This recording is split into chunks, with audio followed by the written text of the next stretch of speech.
नमस्कार विद्यार्थी मित्रों, जैसे कि अभी आप स्क्रीन पर देख रहे हैं, हम हिंदी का पहला पाठ देखने वाले हैं आज सैर। तो इस पाठ में हम आवागमन के विविध साधनों का अध्ययन करने वाले हैं, जिसमें हमें बस स्थानक, बंदरगाह, हवाई अड्डा और रेलवे स्थानक, रेल स्थानक, इनका अभ्यास करना है। तो सबसे पहले हम बस स्थानक से शुरू करते हैं। तो इसमें आपको देखना है, समझना है और बताना है। मतलब जो अभी आप चित्र देख रहे हैं उसमें आपको क्या क्या दिखाई दे रहा है, कौन कौन सी चीज़ें हैं जो आप समझ पा रहे हैं, तो इसके बारे में हमें जानकारी बतानी है। तो जैसे कि आपको पहले स्क्रीन पर देखते ही पता चल जाता है कि ये कौन सा चित्र है, कौन सा जगह है। ये एक बस स्थानक है।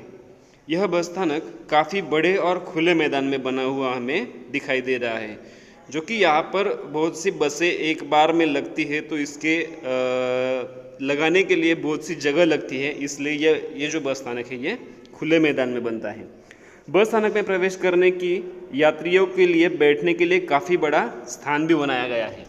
जैसे कि यहाँ पे विभिन्न बसें रुकती है, उसी तरह विभिन्न यात्री रहते हैं जो विभिन्न गांवों को जाते हैं, तो उनके बैठने की भी यहाँ पे सुविधा की गई हमें दिखाई दे रही है।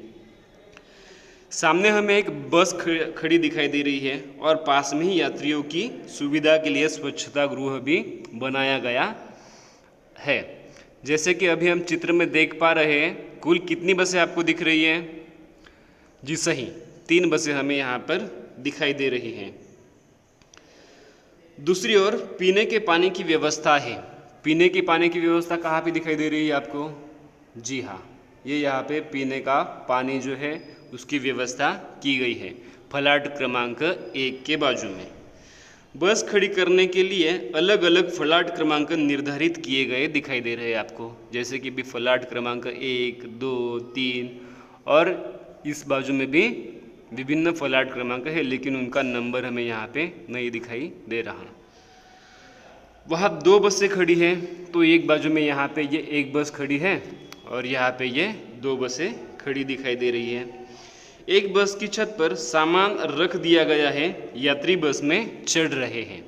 तो जैसे कि अभी ये बस हम देख पा रहे हैं, इसके ऊपर हमें सामान दिखाई दे रहा है और कुछ यात्री जो है इसमें चढ़ रहे हैं, और जो कि बस का ड्राइवर है वो ड्राइवर भी अपनी सीट पर बैठा हुआ दिखाई दे रहा है। इससे हमें पता चलता है कि ये बस थोड़ी ही देर में निकलने वाली है। बस पर सूचना अंकित की गई है। क्या सूचना दिखाई दे रही है आपको?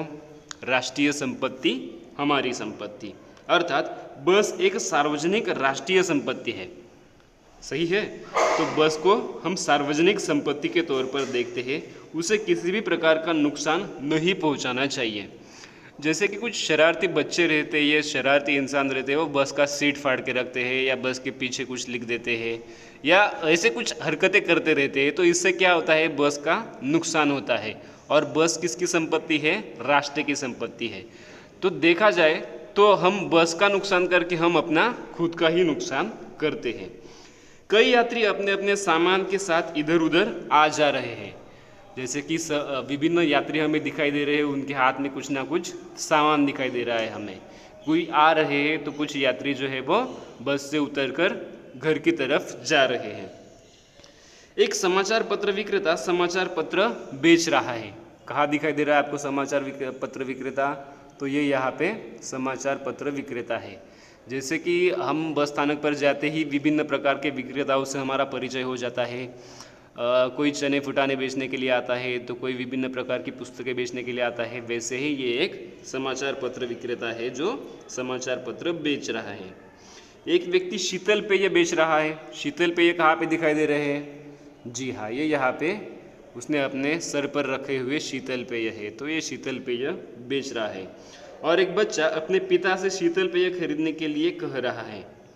तो बाजू में ही हम देख पा रहे हैं एक बच्चा जो है वो अपने पापा से, अपने पिता से बोल रहा है कि शीतल पेय दिला दो। बस एक थल मार्ग का परिवहन साधन है।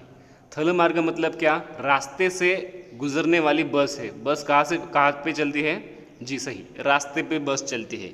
तो ये थल मार्ग का आवागमन का एक साधन यहाँ पे हमें पता चलता है। तो अगले वीडियो में हम बंदरगाह की जानकारी लेंगे। धन्यवाद मित्रों।